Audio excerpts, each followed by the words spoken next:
Signe.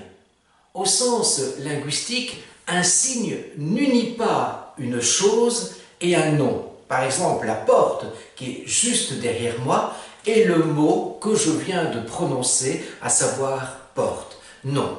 Au sens linguistique, un signe unit un concept, c'est-à-dire un signifié, un sens, et un signifiant, c'est-à-dire un son, une image acoustique. Ça, pour Ferdinand de Saussure, grand linguiste. Et c'est ce même Ferdinand de Saussure qui nous parle de l'arbitraire du signe. C'est-à-dire qu'il n'y a pas de lien, a priori, entre le nom d'une part et la chose d'autre part, sauf dans le cas d'onomatopée, à savoir le glou-glou, par exemple, claquer, claquement, flic-flac, où on entend effectivement des onomatopées qui ont engendré par la suite des verbes, des substantifs, etc.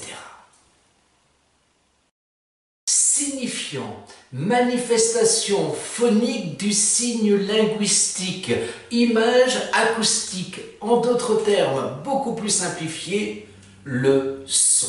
Le signifiant, c'est donc le son. Signifier, c'est le sens, ce que l'on veut dire, ce que l'on comprend grâce à lui. Signification, c'est le rapport interne au signe entre le signifiant, le son, et le signifié. La signification s'oppose à la désignation que je vais définir par la suite. Dénotation, c'est le sens propre que l'on retrouve dans un dictionnaire, dans la définition même d'un mot.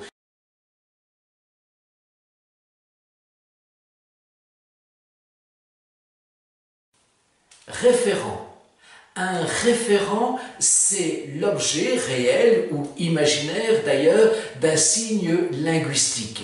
C'est donc ce qu'un mot désigne et non pas ce qu'il signifie. Je vais prendre un exemple. Quand vous lisez l'écriteau « Attention, chien méchant », il est bien évident que ce n'est pas le signifiant, le son chien qui est à craindre, ce n'est pas non plus le signifié, c'est-à-dire le sens chien qui est à craindre également. Par contre, ce qui est à craindre, c'est ce chien-là qui est en chair et en os et en croc devant moi, qui est particulièrement à craindre.